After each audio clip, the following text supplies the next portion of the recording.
one of the things that tore Arizona apart and tore other parts of our country apart was because people did not have all the information. So when they gave the information only to the cyber ninjas, and the cyber ninjas decided to interpret it this way or the other way and make all these allegations and assertions, there was no way that the public could check that.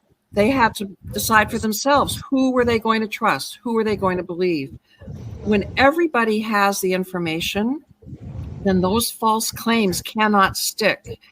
And I feel badly that it has been a toxic environment in Arizona. I have such praise for Senator Bennett because he is so courteous to everyone and so respectful and really listens to people.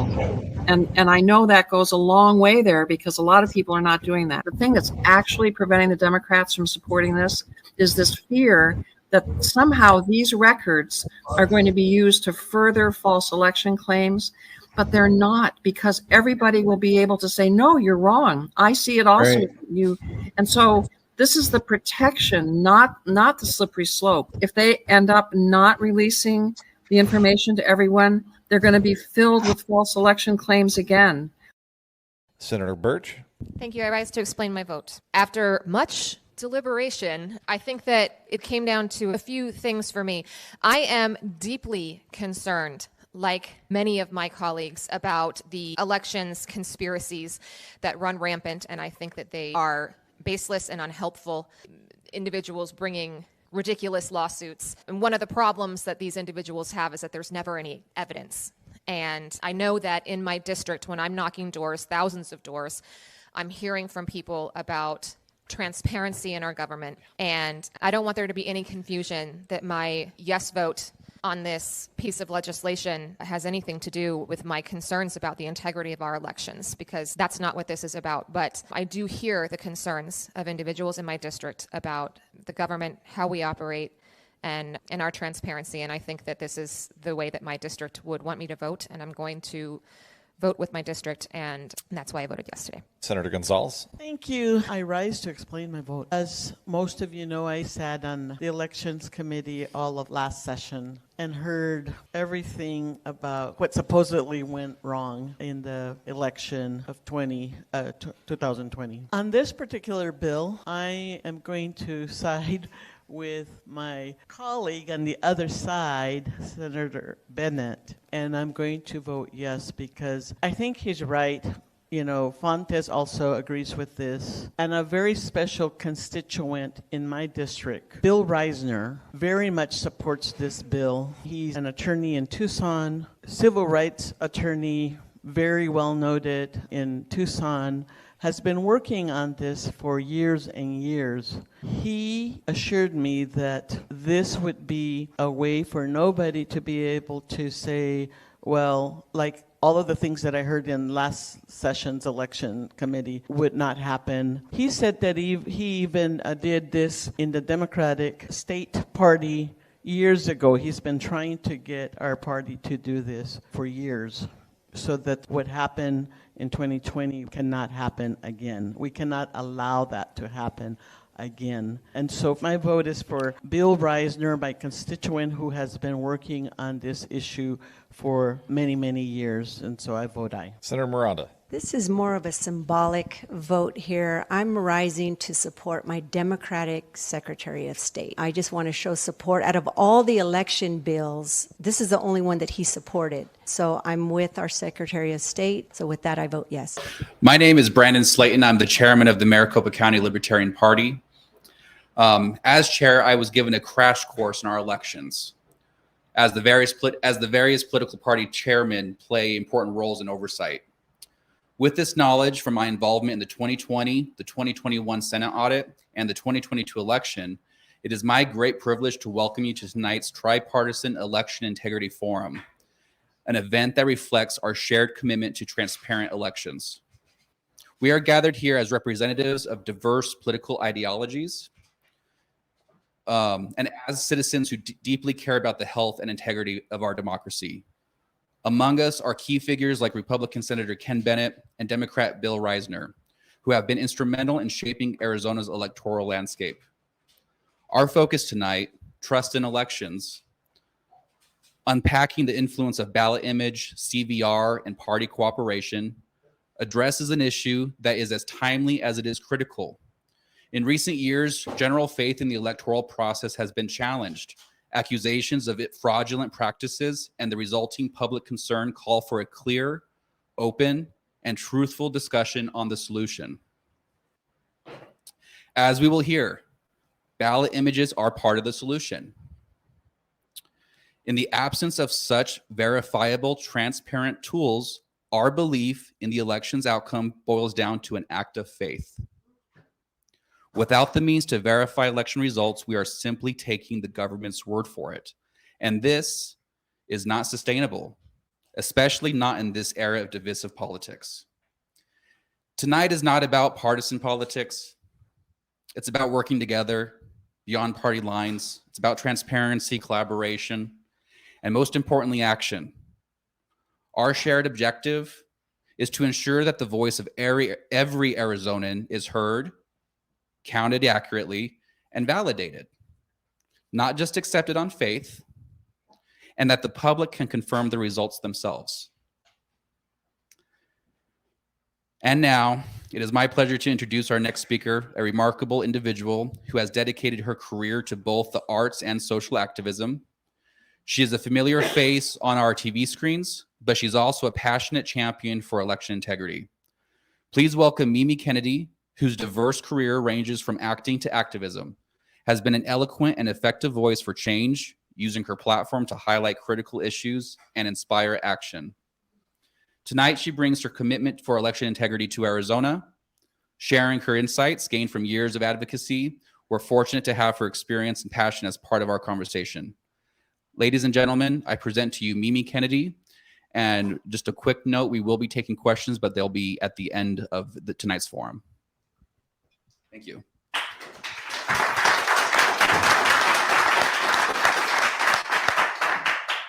Thank you. I hope you can all hear me.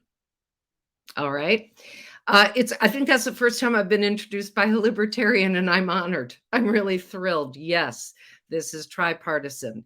And civics. We all live in this country and we need our elections to be honest. But thank you so much. That was a first for me and I'm really happy about it. I'm going to read what I have because I have so much to say on the subject. I don't want to just spin out. First of all, in the interests of transparency, people always wonder, I am a progressive Democrat, but I'm a Kennedy. Am I a Democrat? Am I a Kennedy? No, my father was a Republican lawyer in upstate New York. And when JFK met him, when JFK was a congressman in 1952, he said, get in here. I can't believe there's such a thing as a Republican Kennedy. And they discovered, looking at a map of Ireland, that our families were from adjacent counties. I think my great grandfather, when he heard there was a Republican Party in the 19th century, knew Lincoln had freed the slaves. And he also believed in an Irish Republic, the country had left behind. I met John Brakey at the Arizona Democratic Convention in the mid-2000s. I had been asked to be on the advisory board, to be chair of it, of Progressive Democrats of America, which was a new movement inside the Democratic Party. And believe me, a lot of the Democratic Party wanted us to go away. But it was a successful movement. And we began with opposition to the war in Iraq. We wanted to bring the peace movement inside the party. But very quickly, we realized that election problems were ruining the people's voice. And we realized that the all-digital voting machines that had been sold to Americans in 2002 with the Help America Vote Act were ending paper ballots in many places. It was what the computer said, and that was that. They'd been sold to many Democrats, many of our allies, as something that would end long lines, enfranchise more people, and give all communities the latest in technology and serve them well. We know what happened. So PDA, under my insistence, often went on the hustings to restore the paper ballot.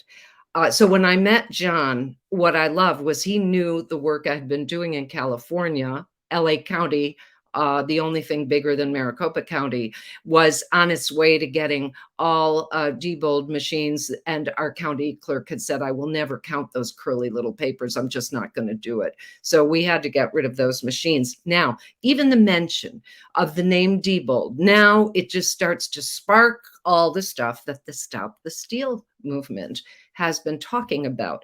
And it's very hard to be an election protection or election integrity or whatever we can call ourselves now that hasn't been co-opted, to be an activist. Now, my friends and family who only remember me crying election fraud think those people have something to do with me. And I wish the media would be more clear about the fact that I was calling stolen election frauds when there were no paper ballots in most cases to count, or there were paper ballots and no one would count them.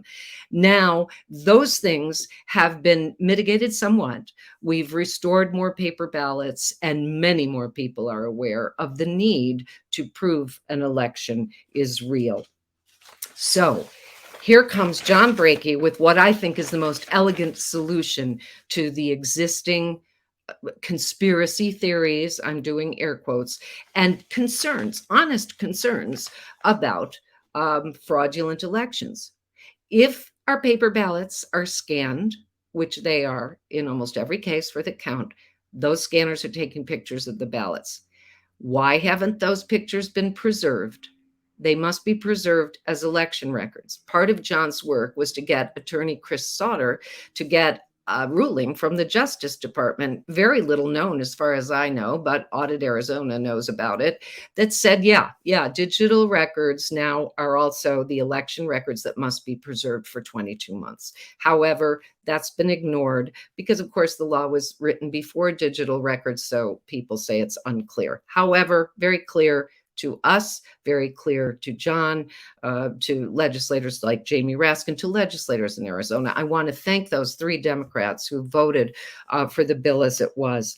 But I want to address some concerns.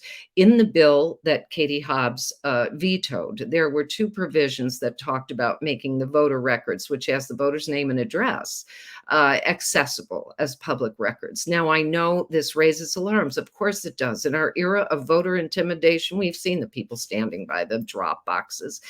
So those provisions are being taken out. I think people might not quite understand that those voter lists with the names and addresses have been given out to me to get out the vote, have been given out to the political parties. You have to pay and you have to register saying you're getting them, have been posted in LA. It was absolute law in LA County. You had to post on the door of the polling place all the voters in the precinct, their names and addresses, so that to get out the vote, people could see who hadn't voted and go and encourage them to vote. So those things have been accessible, but I totally understood this idea that it would go online and everybody would know voters' names and addresses. That was scary and justifiably so. So in the next bill, it's down to the ballot images preserved as public records and made public, along with the cast vote record, which is what the scanners made of all the votes on the picture of the ballot. That's what the election office uses to count up and give us the results. So those will be made to the public. It is transparency. It's an elegant solution, and he's been on it for a long time. So that's why I'm here tonight. I want to make sure that the Democratic Party doesn't end up in a backwater on the wrong side of history, because I saw it happen in 2002.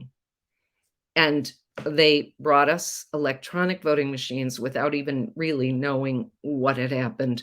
One of the first things that happened was Max Cleland's election went very awry in Georgia, totally flipped. And he, who was a great hero, lost. And there was not a shred of paper to look at and see if what had really happened. So I want to thank everybody here. I want to remember that we are incrementally going towards transparent, trackable elections. And ballot tracking, by the way, is about the envelope, and it's actually an improvement because I can find out when my absentee ballot mail was counted, came into the office. That's the tracking. It has nothing to do with what happens to that ballot once it's out of that envelope. And now to Bill Reisner. He is from Kentucky. Okay, that could have fooled me. His father, I talked to him yesterday. His father was a Roosevelt Democrat, and the family came to Arizona in 51, as so many people did, because a family member had asthma, and the good Arizona air was going to clear that up. You know him better than I, you in Arizona, as a fierce fighter against corruption. He's been a criminal lawyer. He's done civil cases. He's done great environmental cases. I have watched people thank him online at many events. I first saw him in action in the video of John's fight for records in Pima County during the RTA election that they thought had gone awry. And that case went through permutations that were Alice through the looking glass. Bill described it finally as ending up a judge saying, you can't get the evidence you need without the evidence you need to prove to me that you need this evidence. So that was a catch-22. And no one was held accountable, although eventually it was ruled that that election was fraudulent, but protocols had been changed by then. And so no one was held accountable. It was just, well, we've changed procedures, so that's okay. Although it was called an incident of historic wrongdoing. Breaky Reisner's efforts just keep going on. And I do think they have the solution to our political violence, our political paranoia around elections. Bill told me that he started out as an activist against the Vietnam War in college, as did I. He also said he studied theater in high school. And I just want to say, I'm glad he became a lawyer instead, because as reporter Loretta Honeycutt said in a 2014 article in the Arizona Independent News Network, guys like Bill Reisner don't divide and conquer, they uncover. That is true. Whereas I once heard Sean Penn say, at least when we're acting, we know we're lying. Yeah. So, transparently, you say I'm becoming someone else, but I'm really glad Bill is a lawyer and being himself. He also joked to me that I could introduce him as not just another pretty face, but beauty is as beauty does. And in that case, I would introduce Bill Reisner as a knockout. Look, I mentioned just a minute ago, it struck me with the Libertarian Party that ended up with the RTA case trying to get the judge to make changes so they couldn't cheat anymore, and ended up representing the Libertarian Party. It was an interesting case in that we're first in front of a judge, and the judge ruling, Michael Harrington, his ruling was you can't come to court just because an election's fraudulent. One of the things that I've learned is that you have to have procedures in advance to make sure that the election runs properly, to make sure that it's verifiable, because there is really nothing that you can do afterwards. That's it. You've got to have procedures, you've got to know, but the courts, everybody clams up, and there's no way to prove later on that that's the case. Now, the problem in Arizona today is that there is no way to contest any election. There was one way that the legislature passed, that Governor Hobbs vetoed. So the situation with her veto in the pocket is that there is no way to contest any election. So why is that the case? That's the case because an election contest must be filed within 5 days. And the election contest must give the specifics as to how the election was rigged or what the illegality was. But in 5 days, well, you can't get the ballots, the paper ballots. You can never get the paper ballots. They're put away in a box under the current system. So if you can't get the paper ballots, what can you use as proof? That's it. It can't be done. And under Arizona law, there are no recounts. No recounts. If you pay to have a recount under Arizona law, you can't do it because we don't have recounts. We have something called an automatic recount, which I think now may take a half of 1%, but and then the automatic recount must be on a machine and must be, they use the same machines that counted it the first time. Yeah, you know, Republicans, at least in Phoenix, may remember, it's a little diverted. There was an election, I think about 2000, anyway, 15, 20 years ago. District 20, Republican primary. One candidate, a guy named Anton Orlick, 4 votes ahead to be a representative. That came within the narrow automatic recount. They recounted it. Anton lost. The other guy had 14 more votes. You know, that happens, but it was kind of interesting because there's something like 20,000 votes in that district. The election director in Maricopa County said, hey, let's just have a hand count. Boom. The people running for office agreed. Jan Brewer, who was Secretary of State, sent a memo over, said, absolutely not. You're not allowed to do a hand count in Arizona. You have to run them through the machine again. So that switch in votes was kind of interesting, but what really caught people's attention was that that second time they counted 486 votes that weren't counted the first time. So then you said, whoa, let's find out what happened. They subpoenaed the person from the company. That person wouldn't honor the subpoena, come in. The judge had to tell the candidate, look, nothing I can do about it. Arizona law says I must accept what this machine says. And that's the end of it. Sorry, Mr. Orlick, you won't be going to the legislature. Still, we wanted to know, there was testimony by the election director in Maricopa County who testified that there was an 18% error rate on one machine, and she said under oath that was within the expected margin. That was acceptable. So what happened? People still wondered what happened with those ballots. So Jack Harper, who was a senator in the state at that time, was the head of the Senate Election Committee. He subpoenaed the ballots. They wanted to find out what was going on with these ballots. No. When it just came time to him to get it, the FBI swooped in, took the ballots. They kept them for 3 years and later burned them. So nobody ever knows what happened. You can't get those paper ballots.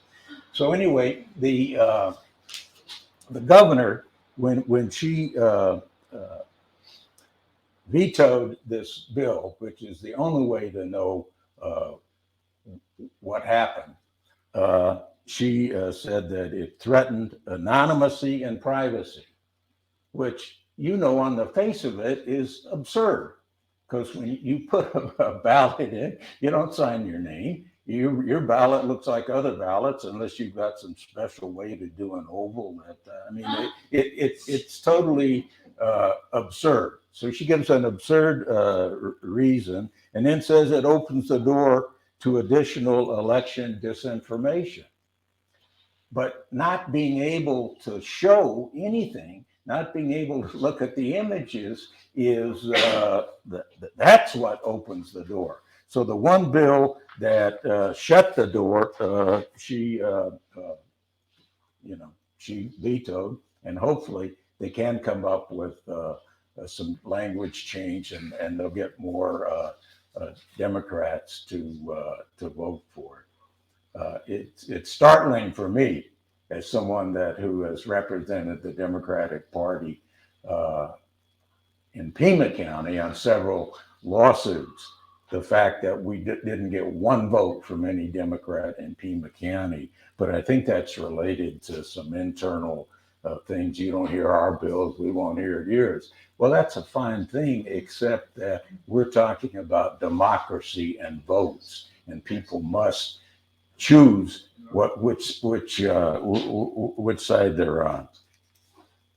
And one of the things I wanted to talk about, and I may get this stuff in the wrong order, but one thing I wanted to look at was what was the history in Arizona of ballots, and what does our Constitution say about it? So I have an exhibit. It's listed as number 2, and I think it may be able to be shown. There it is. So first of all, we've got 2 main sections in the Arizona Constitution. One talks about the method of voting secrecy. And it's important to look at the words here because words matter. And it says all elections of the people shall be by ballot and by such other method as be prescribed by law, provided that secrecy in voting shall be preserved. And that's not counting, that's voting. And that was the process in Arizona from the earliest time you vote, you put it in, and it's always been anonymous, and it is today. The next section, 7, was kind of interesting. It says, in all elections held by the people in this state. So that's important because the government doesn't hold elections. The legislature writes the rules, but the people hold elections, and they truly do. I remember a few years ago in Pima County, something like 1,500 people would help out at the polls, and you go in and you sign your name on the poll list, you know who the voters are and so forth, but it's the people. It's not like government's doing us a favor. And the key to democracy is whoever gets the most votes wins. And that means you need an honest count of the votes. There's a statute, and it's Exhibit 3, that's kind of interesting. I took this from the code in 1913. So this is right after we have this Constitution. This is the way votes were handled in Arizona. And it says, as soon as the polls are finally closed, the election board must immediately proceed to canvass the votes given at such election. Right there.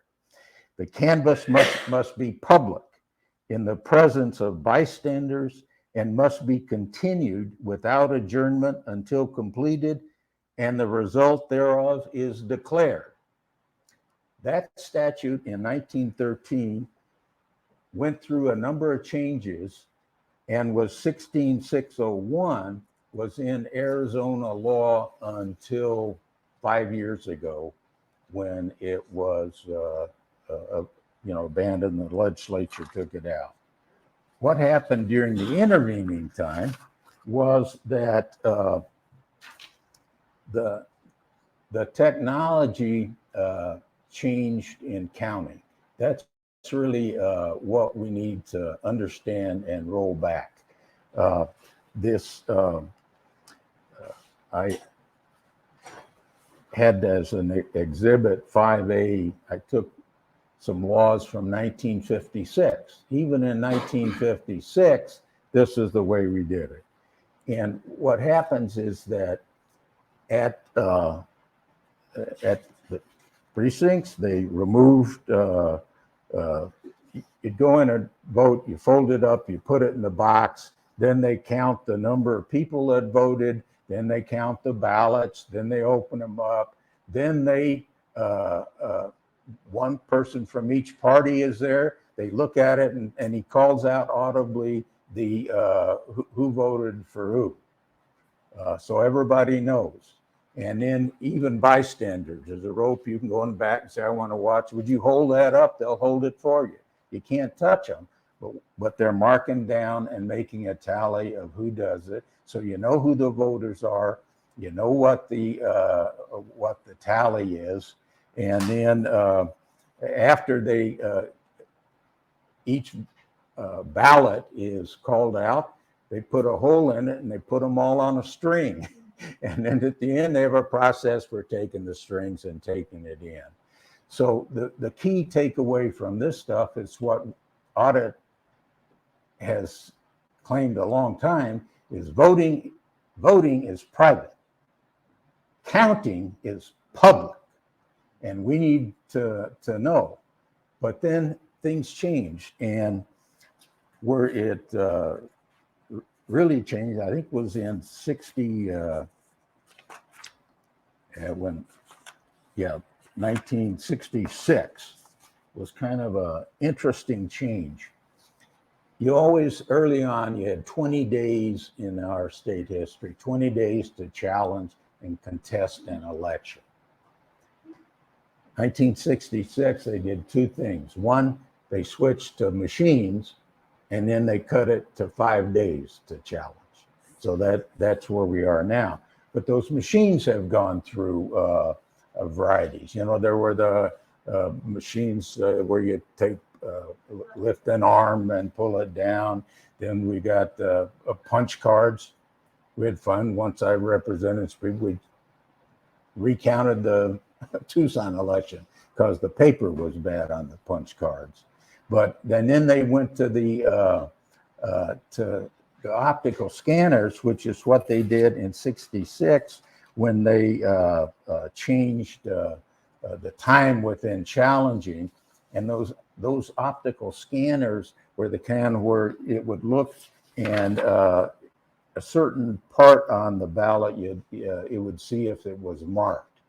And those are the things that were kind of infamous for cheating, because all that stuff, the paper goes through, the computer gives you a number, and you know, you can have faith, maybe at church or something. But we've all learned in democracy, and I think historically there was some cheating allegations going on when Jefferson was running against Adams and Lincoln was involved with some stuff. It's been the history of this country, which is why everything was open and done the way we did it here. We learned those lessons over time. And what the ballot technology now does, it's miraculous, because it's the high-speed scanner takes the ballot, picture on both sides. It's set up so it puts a number on it. The number relates to the batch, the way they store these things. You know, when you think about Maricopa County with 2.1 million ballots, 1,600 boxes of these things, there's no way to know what goes on to a precinct. There's no way to do this kind of system without computers that are programmed to read them and do them. But you don't have to take on faith the answer, because you can have all of the images are available. They can be separated by computers, by precincts. There's no other way to get the precinct. One precinct, because they use voting centers now, you might have to go into 1,500 boxes to get a whole precinct. You simply can't do it. But you can know, and you can find out if with ballot images. And I wanted to mention that there's a problem because the election departments generally, well, a lot of them don't like it.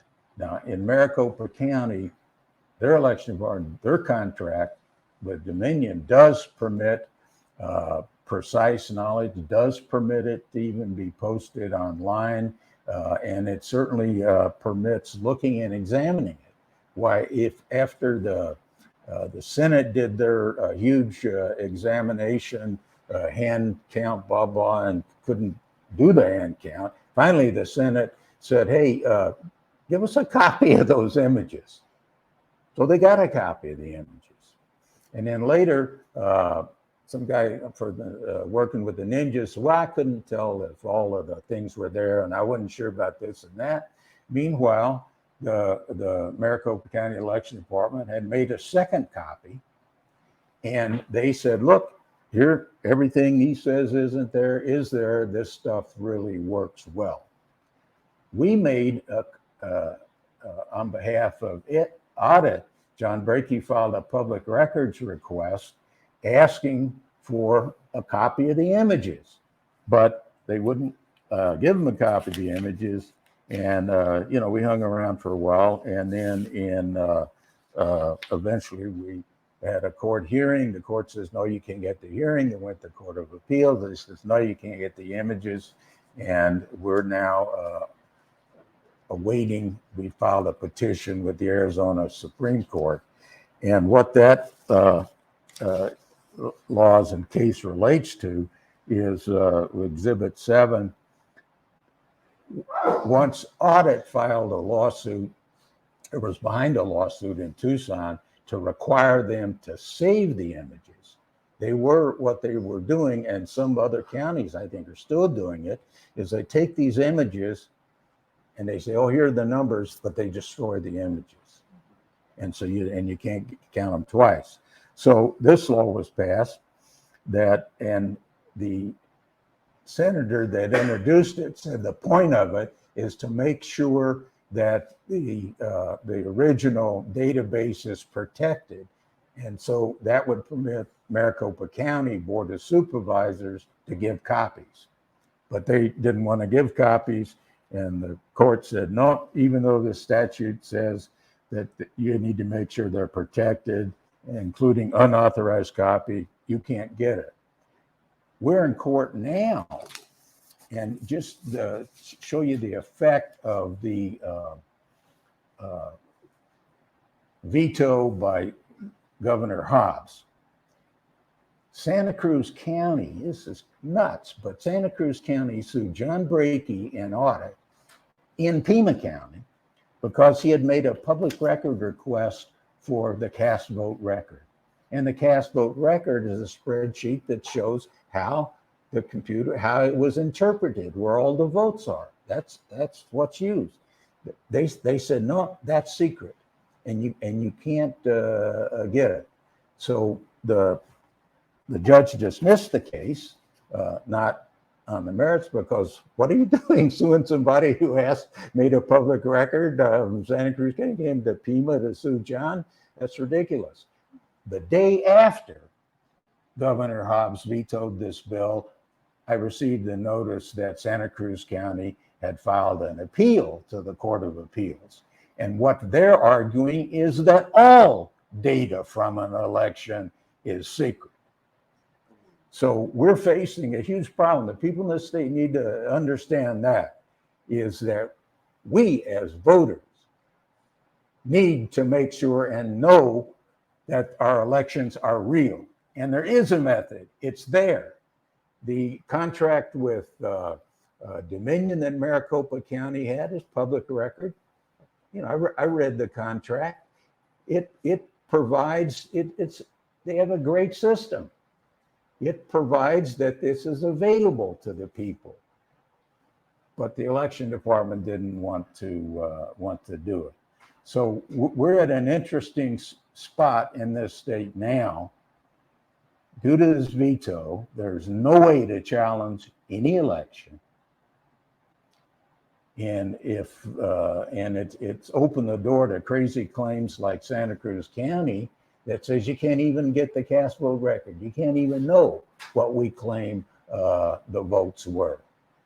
So it's a situation where we all have to act together. And this, there's nothing partisan about anything except I'm a democracy partisan. And I have my own views on lots of stuff, but on counting, honest counting of votes, we're all in it together, I think.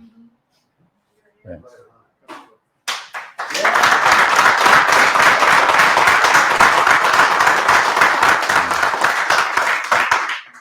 I tell you, is an amazing guy that I've got to know. You know, he was president of the Senate.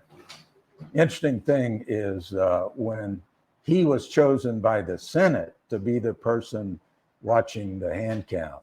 So I think he probably learned a whole lot about how this works. And John Brackett was up watching, and together they learned a whole lot. So he's been a phenomenal advocate and really worked hard and worked hard with a whole bunch of other people that have been working on this issues that came up with a bill that they thought was a terrific bill. But fortunately, her veto was before a 30-day recess. So we have a chance for a second shot at it. Thank you, Bill.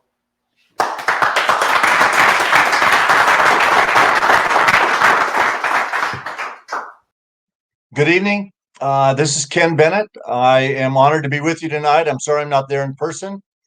I appreciate Brandon and Mimi and Bill giving some perspectives about how to make our elections transparent, trackable, and publicly verified. Now, of course, I've been participating in elections as a voter since the late 70s. And I ran for the city council up in Prescott in 84, I think it was. I happened to be elected along with one other gentleman to the council that year. I was the top vote getter in the general election. There was one more seat. He won by 3 votes over the third place candidate. And that's kind of an example of how close elections can be. But I really became involved in elections when, rather unexpectedly, I was appointed by Jan Brewer, who had ascended to the governor's office after Janet Napolitano left. And Jan Brewer asked me to replace her as the Secretary of State. And I suddenly became the chief elections official in the state of Arizona. And I worked very hard to build good relationships with all 15 counties, about half of which are governed by the recorder or the boards of supervisors by Democrats, and about half of the counties are governed by Republicans. But that made no difference to me. I just wanted to make sure that we were doing elections correctly. And very quickly, and I know I think this is now our program and we're well into it and we want to have some questions if possible, but I can remember the very next year that after I'd become Secretary of State, I became in 2009, the very first statewide election we held in 2010.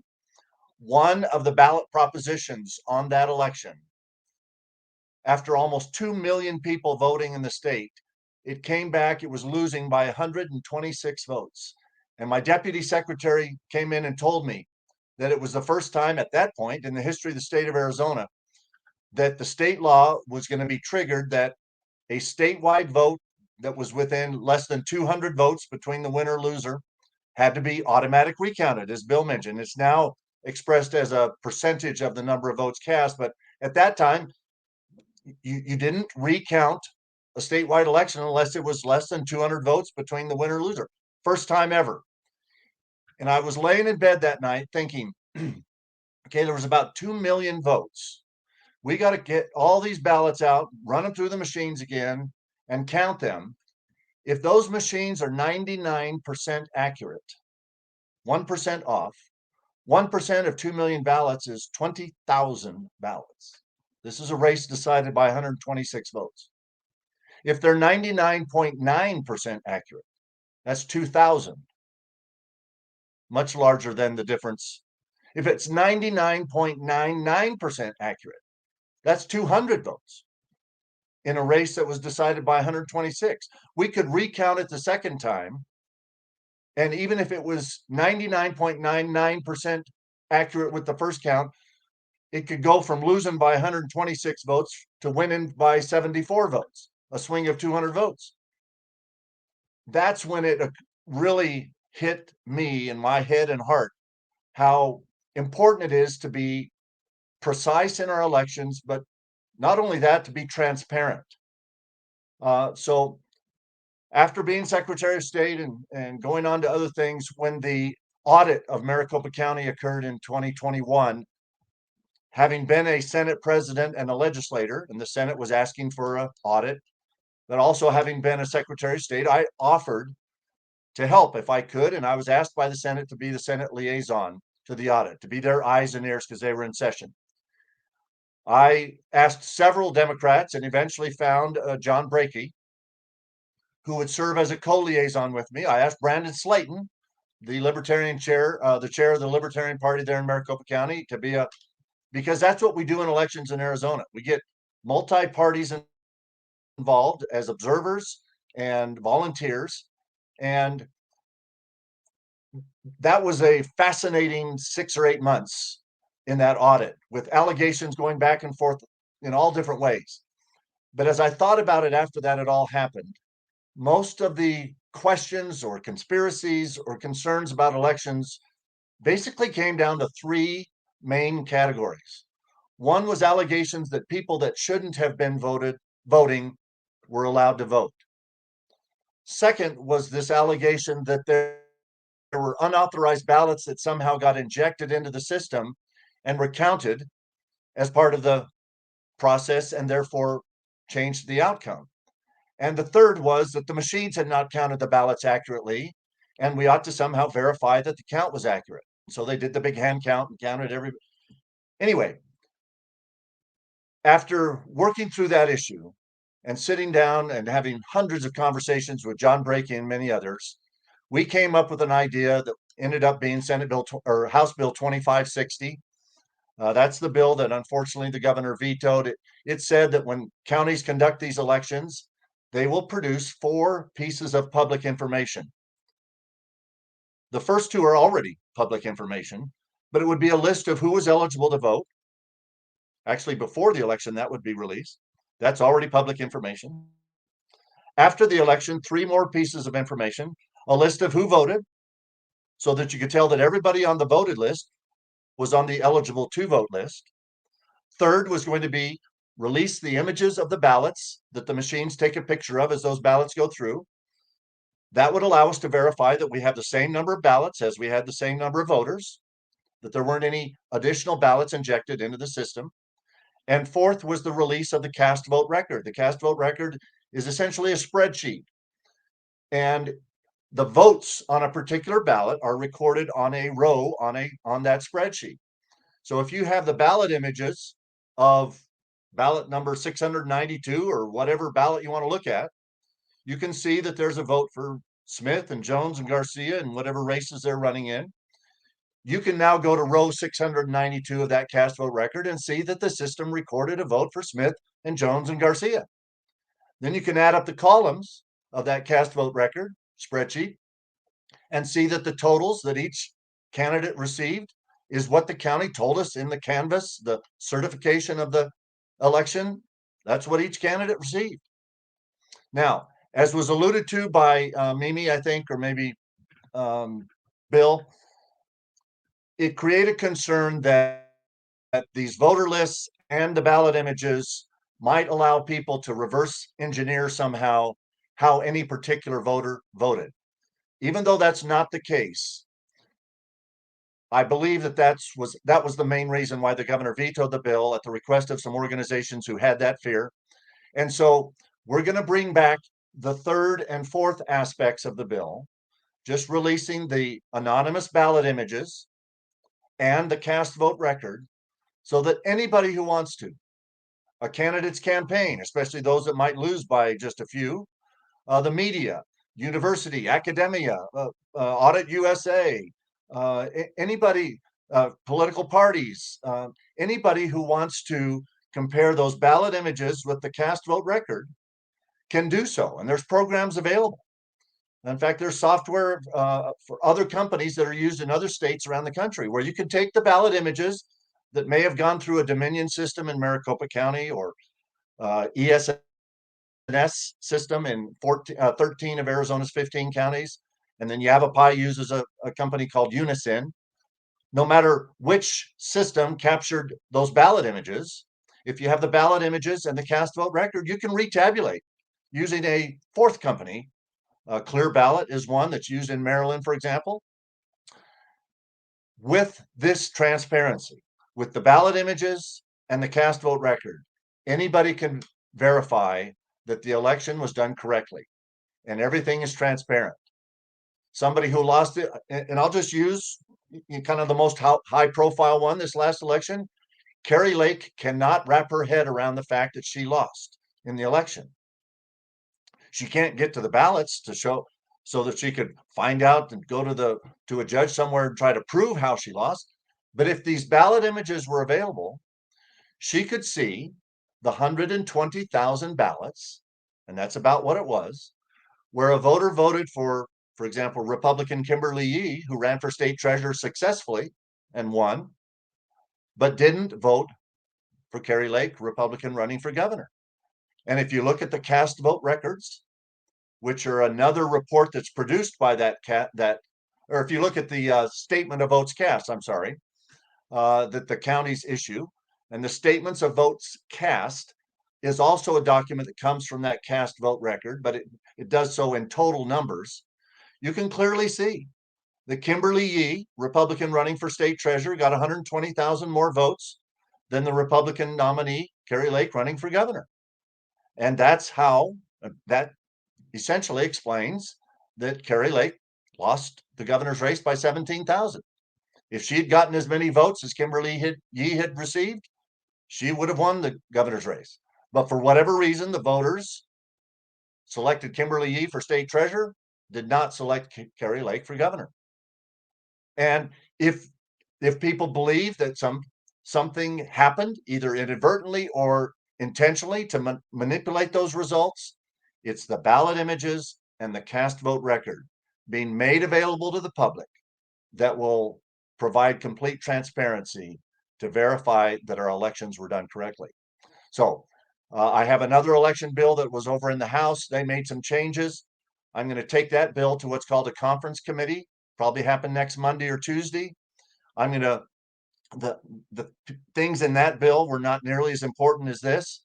And so we will drop the voter lists that I think were concerning people, and we'll just put the anonymous ballot images and the cast vote record in this new bill to make those public records and require that the counties provide that information within just a few days. And they already collect that information. We're not asking them to do anything that they don't already do.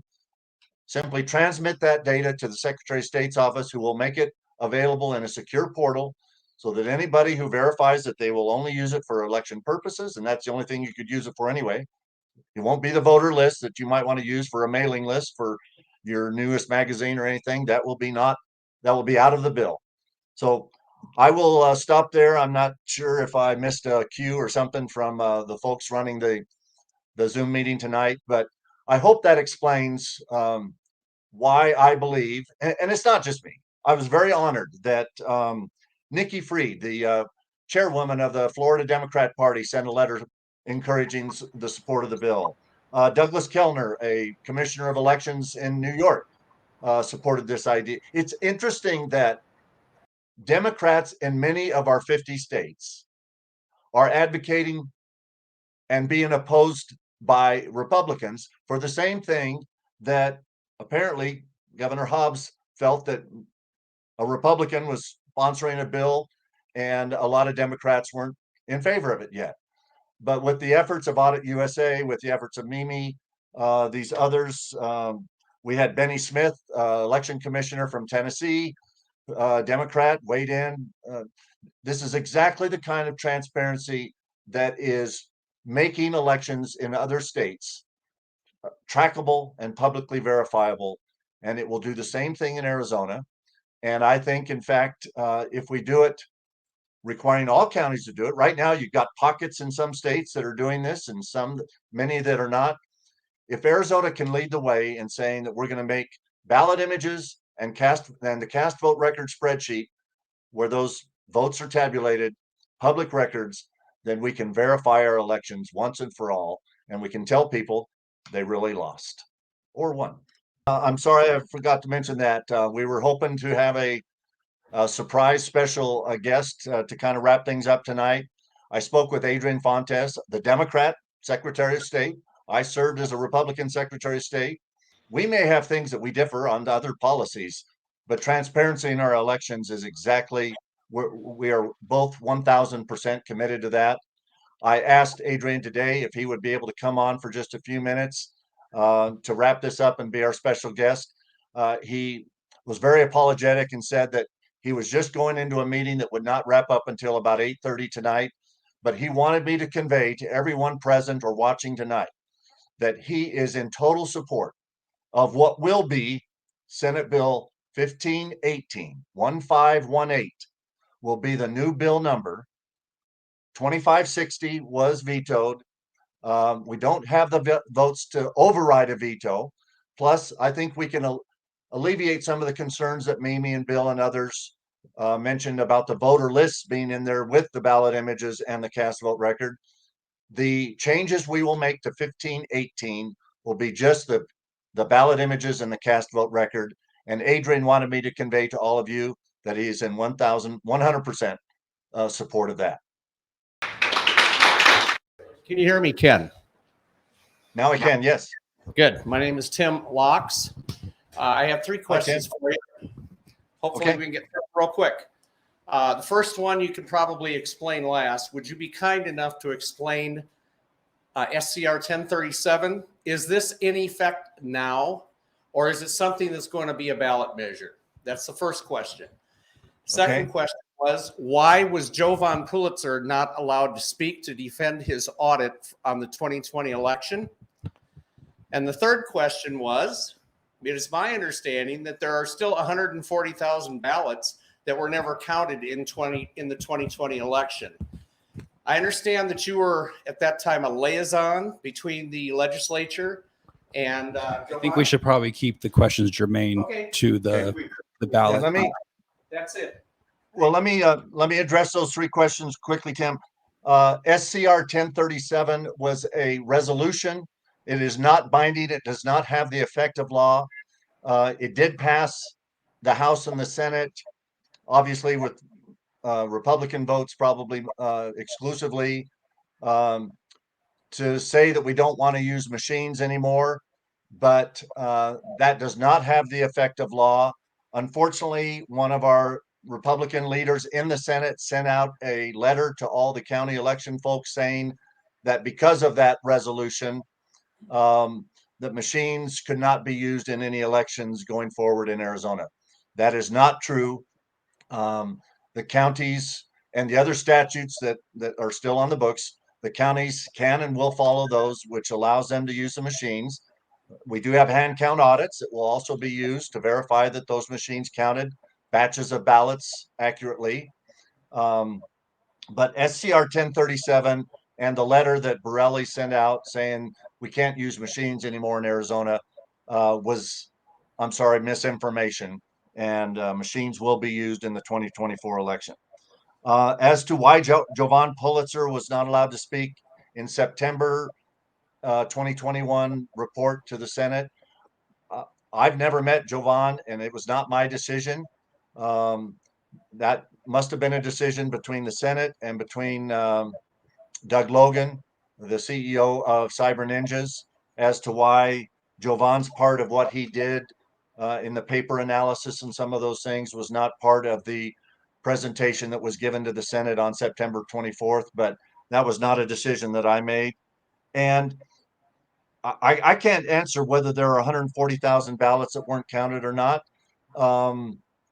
But I can tell you that we hand counted the paper ballots at those machines at those tables with the Lazy Susan turntable things.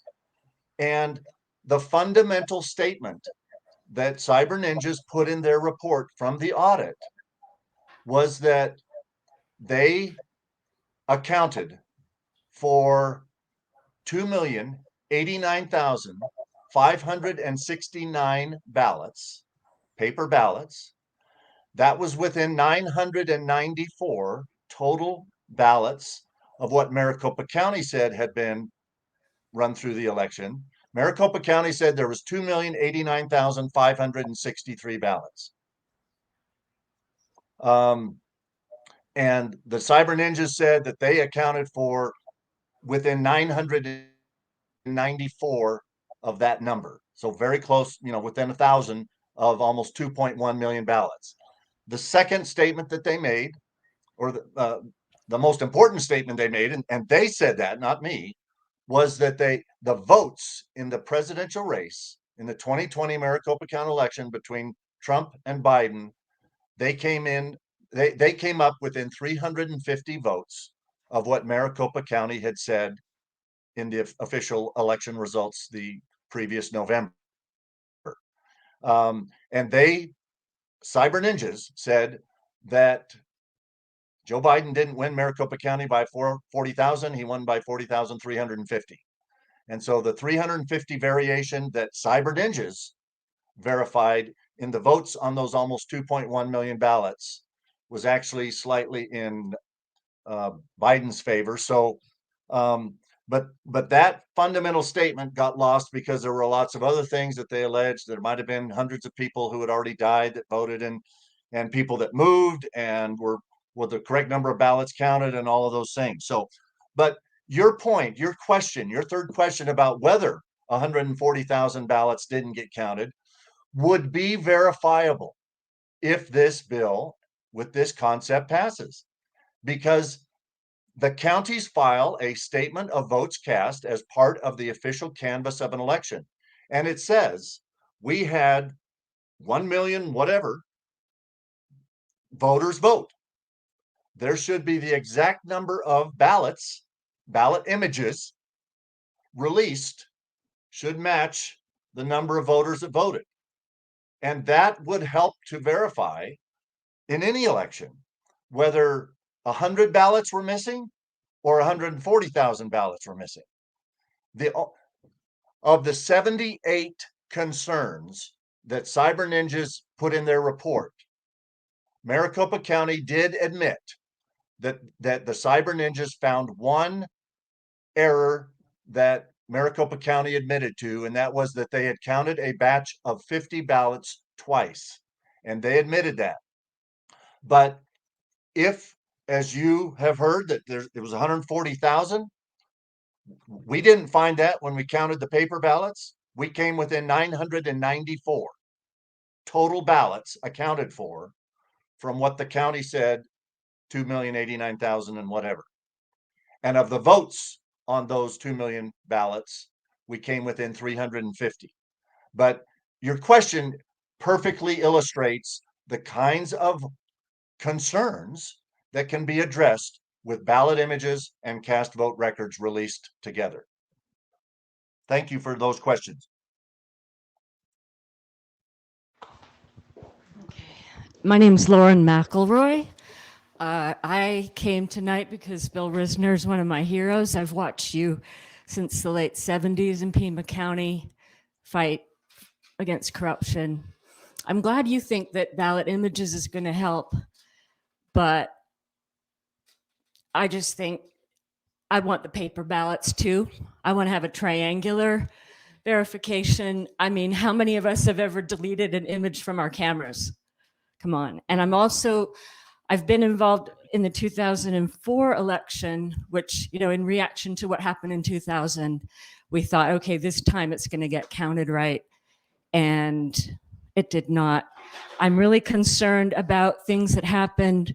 If you listen to the Board of Supervisors meeting in Maricopa County in 2022, all the people who said, I tried to vote and I wasn't able to. I mean, this whole thing about a printer that doesn't work on the day of an election is just, for someone who voted for many decades, where number one, the precinct system, why has that been gotten rid of, where you had people coming in and signing in the place where they live, and there's an accountability of who voted that way. And then another thing I think that has been used to muddle the waters is mail-in votes. That just, you put a thing in the post and who knows where the hell it goes. So anyway, why have these things been done away with? Why do you think that images by themselves without paper ballots is not something that can be messed with easily? Because we're going to I need to jump in here real quick. Okay. We have another bill backing this one up. It's what the ballot library. Is it?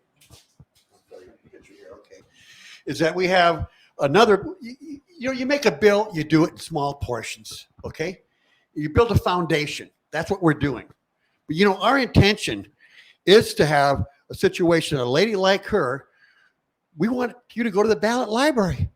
We want you to take your image and after you add everything up and say, I still don't believe it. And I want to go with you. I want us to go look up images and find out, because I'll say this, these machines do not count the original ballot. They take a picture, but they're married together. And that's good. And that creates redundancy. Yeah. John? Yes? Yes. I'd like to, Lauren asked a wonderful question, and I want to remind voters that both in the bill that was vetoed and the bill coming back with just the ballot images and the cast vote record, there's a paragraph, Lauren, that specifically says the counties shall maintain the original paper ballots in a easily retrievable format. That is the foundation that John is talking about, so that if we can get ballot images and the cast vote record to be public documents this year, and if the counties keep the original paper ballots in an easily retrievable format, and they do, there's a report that any of these election management systems that tells you any batch is going to be, a particular batch of 100, some counties do it at 100 ballots in a batch. Some counties do 200, some do 50. But as batches of ballots are run through, and we know that those are ballots numbers 651 through 699, they can tell you that that's in box 500 and it's 2 inches from the top or 3 inches from the bottom, or it's so far left to right, or you can tell where they're at. They're retrievable.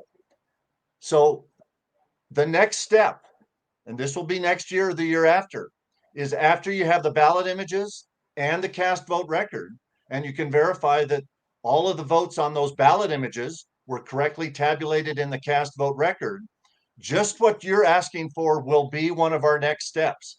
Now you can say, okay, I want the county to make sure that, and you can pick 10 random or 100 random, or we'll figure out some mechanism for people to say, now I want the county to show me the paper ballots, make sure that they match the ballot images that they were supposed to have been made from, so that there wasn't any hanky-panky in the capturing of those ballot images from the paper original ballots. I just want to say I've been advocating for that a long time, that there would be a printed ID number on the ballot image and on the ballot. So ballot image 1167 matches paper ballot 1167.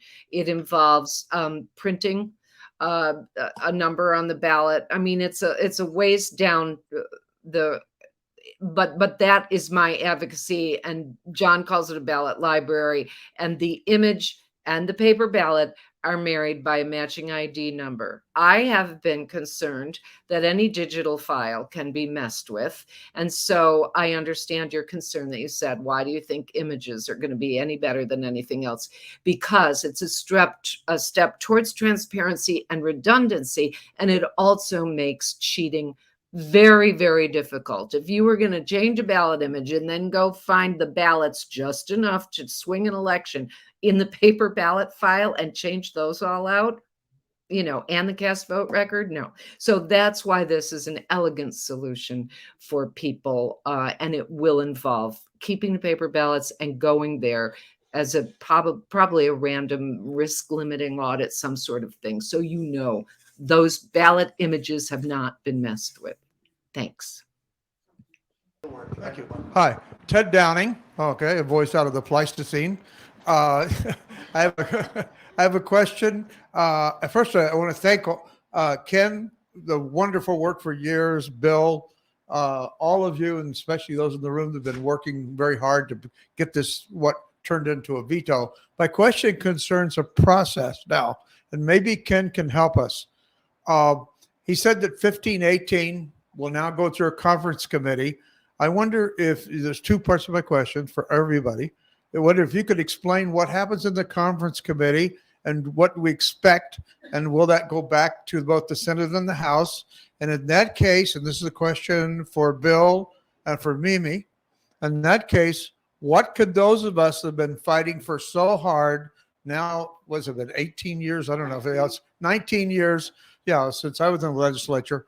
But those of us that are fighting, what can we do to kind of push this along from the outside so we can make certain that we don't face another veto? And part of that would be, as Ken, do you have some Democrats that have assured you that if it's changed, they'll be with us on this time in the Senate and the House?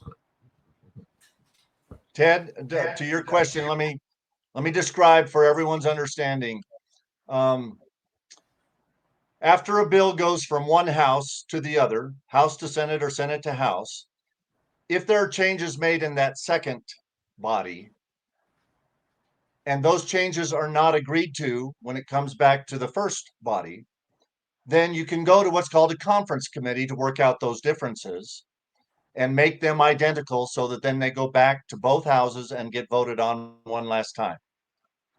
I had a bill, 1518, that passed the Senate, passed the House, but they made some changes. And when 2560 got vetoed, I have decided, and I have informed both the House, the Senate, and the governor's office that I'm going to be taking out the voter lists from 2560, just putting the ballot images and the cast vote record on 1518. I had a face-to-face meeting with the governor's chief of staff and her top two legislative liaisons today to explain how this will address the concerns of reverse engineering and somehow figuring out how a particular voter voted by having the voter list as part of the bill. So we will drop the voter lists and just have the ballot images and the cast vote record in this new bill, 1518. And what you can do is contact your legislators, or there's a system at the state legislative warehouse, on the website where you can write one or all 90 legislators and tell them this is happening on 1518 and please support it. Now that's going to happen pretty quickly. That's probably going to happen Monday or Tuesday of next week. So I'm working hard to make sure that we're doing something the governor understands, addresses the concerns as to why she vetoed it, and that we hopefully will get a signature on 1518 with just the two pieces, the ballot images and the cast vote records.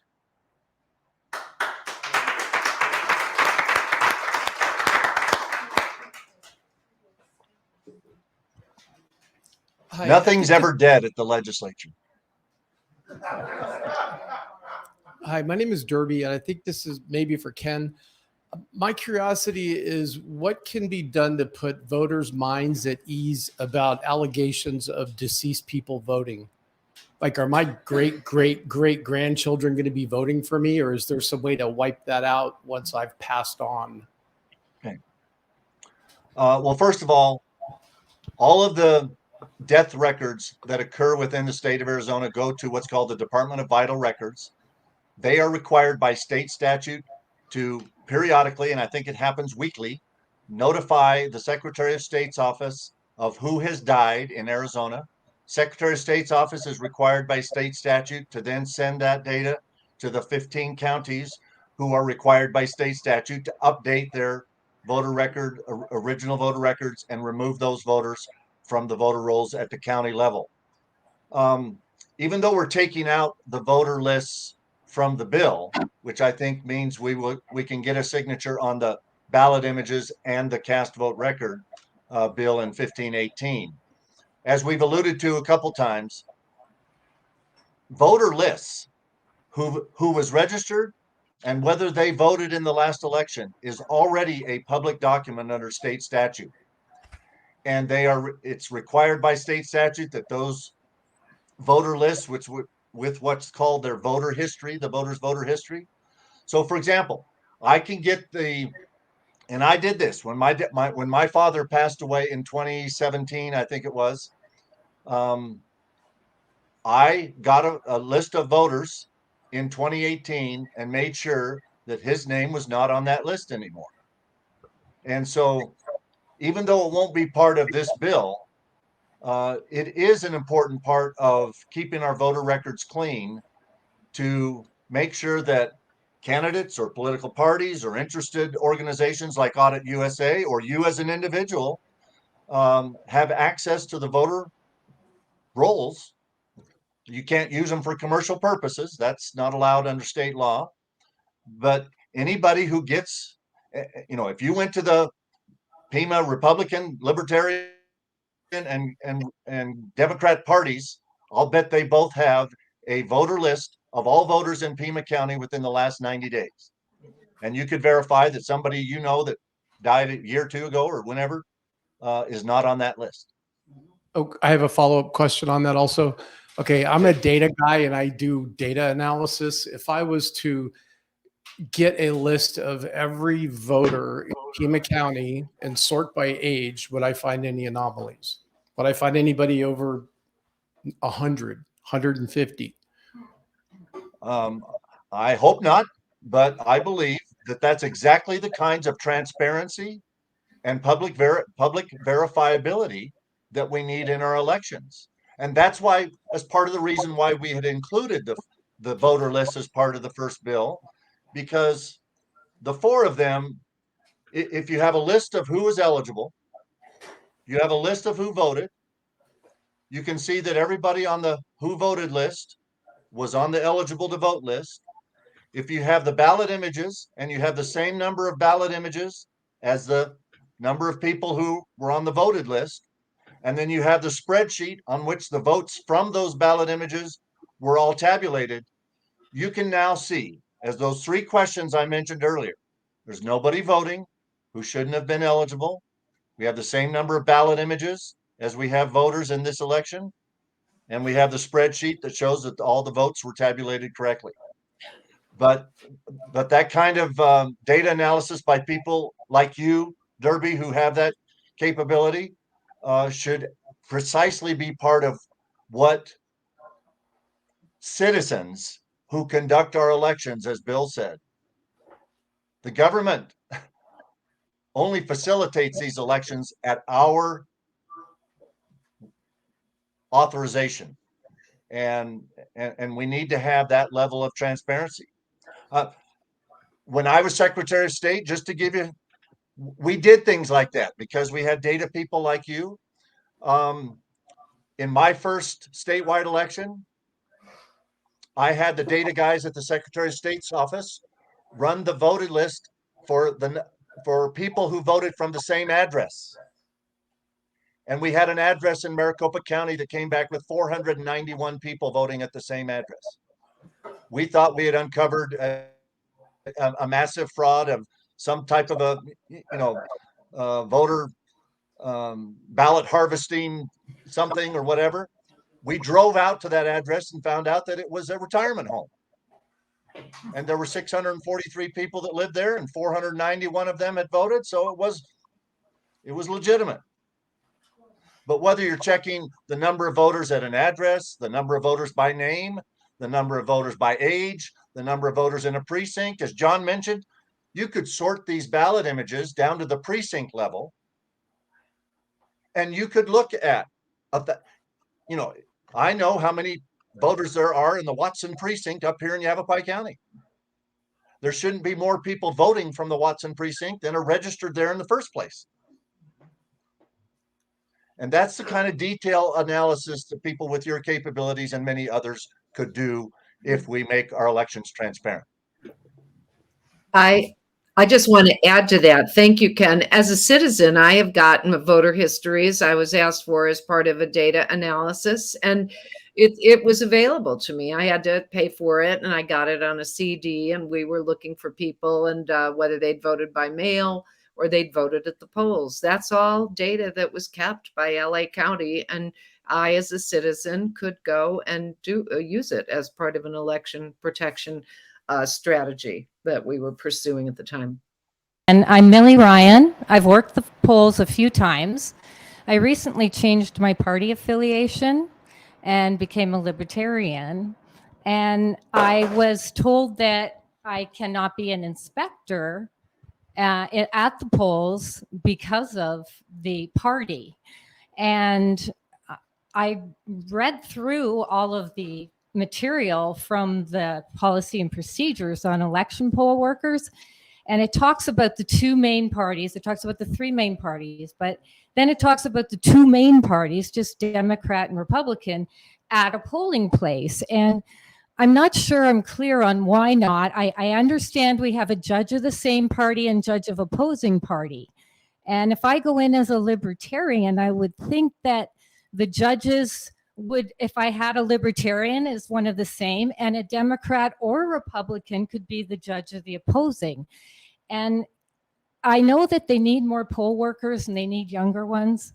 And we're cutting out a lot of people by not having libertarians participating. So I just wondered why that is.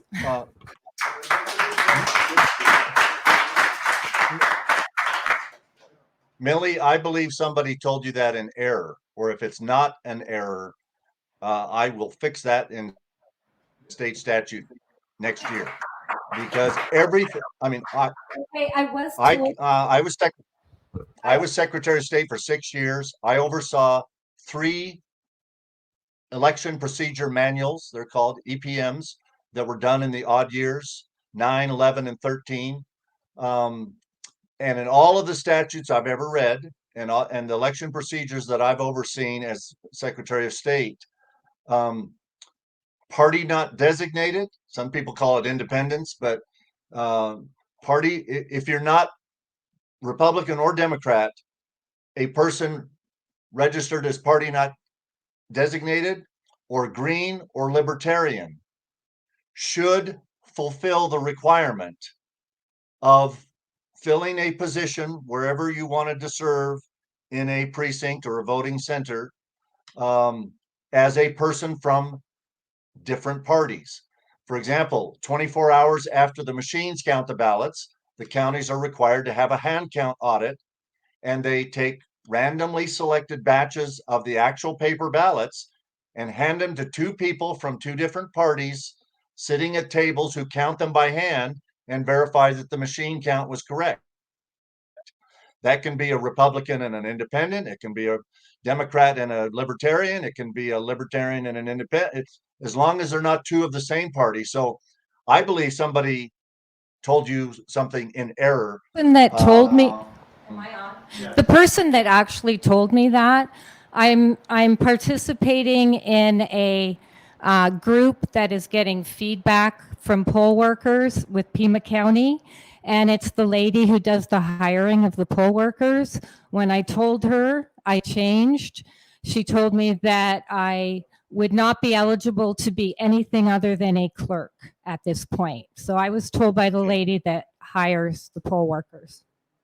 Well, I'm gonna check it out tonight, Millie, or tomorrow. I'll be back at the Senate tomorrow. I'm up at my home in Prescott, but I'll be down at the Senate, and I'm gonna check whether our attorneys agree with her interpretation or mine, because I believe you should be allowed as a libertarian to serve in any of the roles, as long as when it comes down to 1 or 2 of you doing something together, it's not another person of the same party.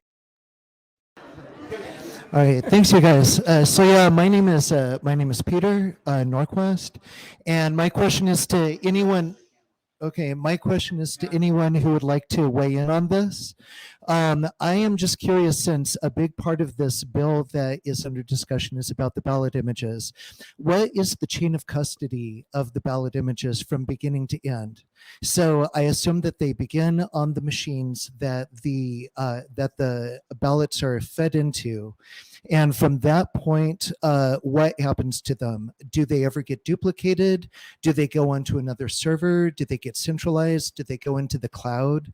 And if they go to different hosts, how are they transferred? Are they transferred electronically through a flash drive? And where do they finally end up? That's my question. So thanks to anyone who can answer that. John, do you want to try that, or you want me to? They don't leave the offices of the counties. They stay there in their major computer.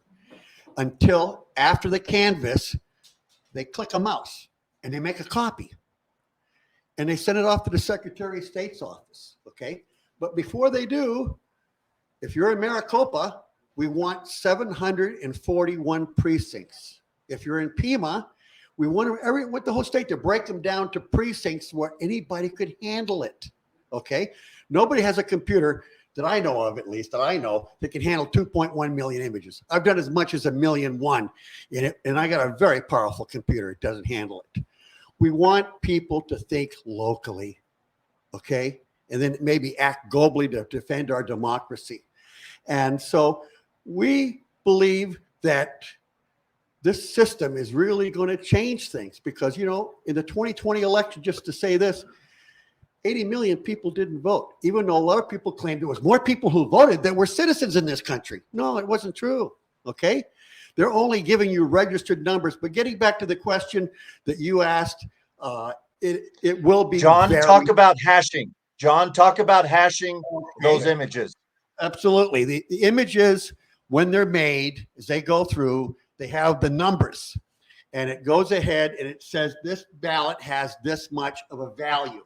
If somebody gets the image and tries to change it, it would change the values. And plus you got the original ballot to go back to. And so that's where the safety comes down right there. So anyway. Yeah, in Maricopa County, at least, the contract with Dominion is public, and then the county recorder's office, the election department, also the county, put out a document that's about 94 pages called Setting the Record Straight, and they explain what they do in there. And the main thing is that the election commuters aren't connected to anybody else. When they get part of it, they hashtag that, they add it to the other part. They got a whole process that they describe. And you can look at it and see if you think it's a solid process or not. The only thing I would add to Peter's question, I was the person who was responsible for receiving the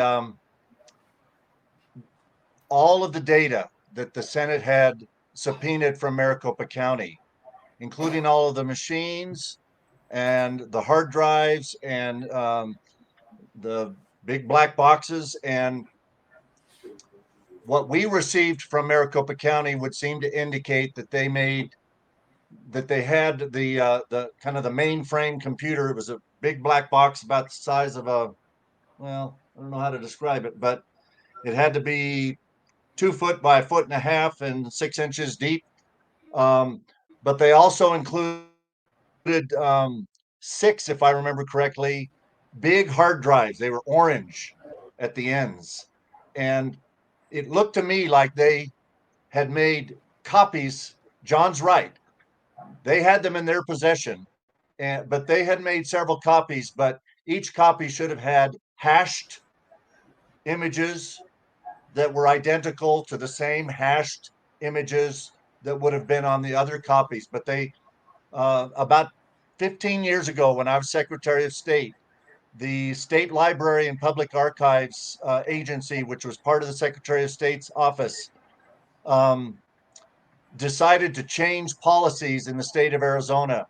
And they went from trying to keep original documents on one forever type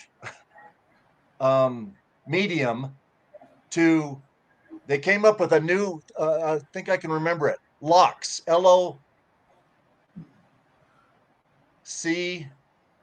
LOCKS, lots of LOCS, LOCKSS, lots of copies keep stuff safe or something. And so there was a change several years ago. Instead of having, something original only on one and only one thing, we kind of started this idea of, we can make several copies in case something happens. We'll keep one here and one there.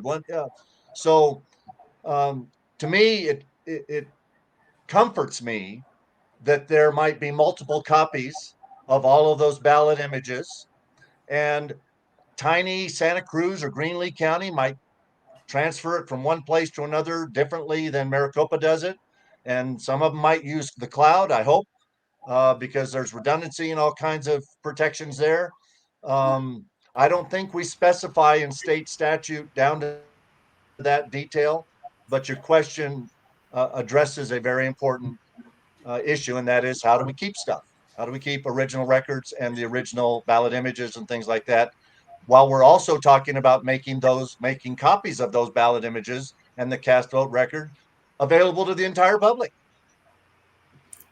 John, I've got a clip from the ballot image broadcast that was done on Smart Elections about hashes. It's 1 minute and 54 seconds. Is that something that would be good to play? A hash, for people who aren't familiar with this, is a security measure that lets you know if a document or a batch of documents has been changed in any way. And those digital ballot images need to be hashed immediately upon creation in the machine. And then if you go and redact them, you have lost the ability to have the hash be meaningful. And this is a comment that Bruce Cord put up previously. I am a photographer and use Photoshop. I can doctor a ballot image so that you cannot tell it has been doctored, meaning it's not proof of vote. I believe if you do that, you'll change the hash code on that ballot image. And it won't match the cast vote record either, because that happens when the ballot is scanned. So you have to get a hold to the image and do that afterwards, which means you'll fail the first line of defense because you won't even match the cast vote record. In order to change the ballot images, you also have to change the vote totals. So if someone can change the vote totals, wouldn't you rather have the ballot images to look at rather than nothing to look at? We're not trying to eliminate other kinds of audits. This is in addition to audits. In the statute, do they have to hash the digital ballot images? I know it's one of my concerns because I don't know that the general public understands the hashes, or even if the election commissioners necessarily understand them. And it's important for them to understand how critical that is to maintaining the whole chain of custody of the digital ballot images, that they can be hashed in a way that guarantees this is what all of them look like, and if they get changed, we will know. So I know that's something that I think is very important. Benny, you wanted to weigh in on that, and I'm going to give you the last word. It happens automatically, but making it a part of the public chain probably would put a little more teeth in it. Put it into the statute, you're saying? It would have more teeth with it being declared that it has to have that. So any competing software or hardware would then have to go ahead and introduce us to the chairwoman of the Pima County Libertarian Party, whose house we are in, Ms. Drew Heaton. Thank you.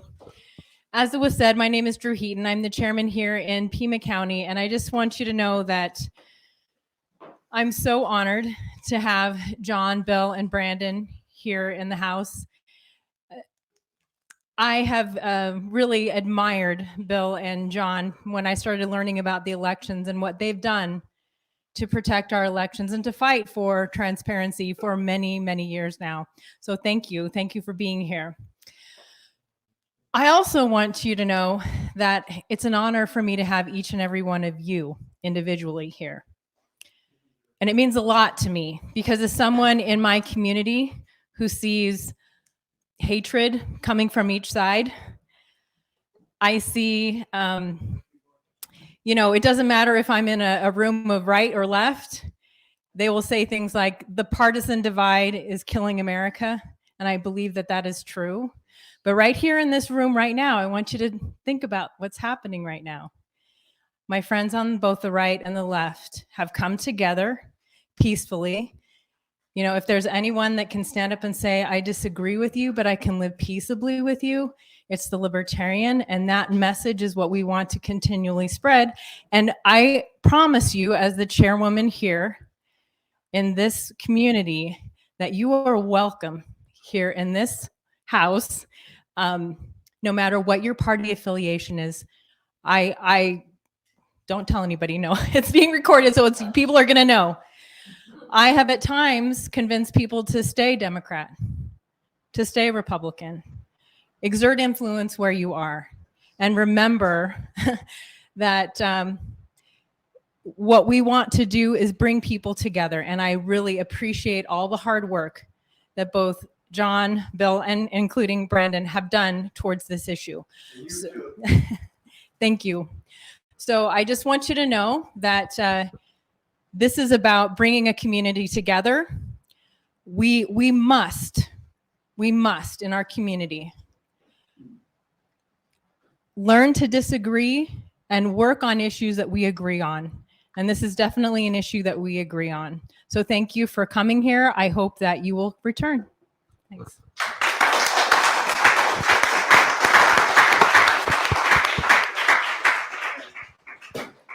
With that, I thank everybody for being here and have a good night. And let's make a better America by making elections transparent, trackable, publicly verified, with a redundant system, with a ballot library to verify, and a solid chain of custody. That's what we want. We want to go back to what Bill talked about. You know, one thing he didn't say, I wish he had, because, you know, I'm into chain of custody. You know, I want to know where that thing was and where it went. And, you know, he was telling me, 1912 in that era, that people could watch. And then they would punch a hole in the ballot and then put it on a straight chain. That way, no way it could get back in there. He told me that he found stories where somebody would try to sneak an extra ballot in, see, and they'd fold it up, put it real tight. Guess what? The fool who did that lost his vote, and the vote he tried to stuff because they threw it out. And the public was there to see it. We're not going to go back to those times, except the way we're going to take you, digitally, with a library to go back. Results, when you get them, we want them by precinct. They're small enough to handle.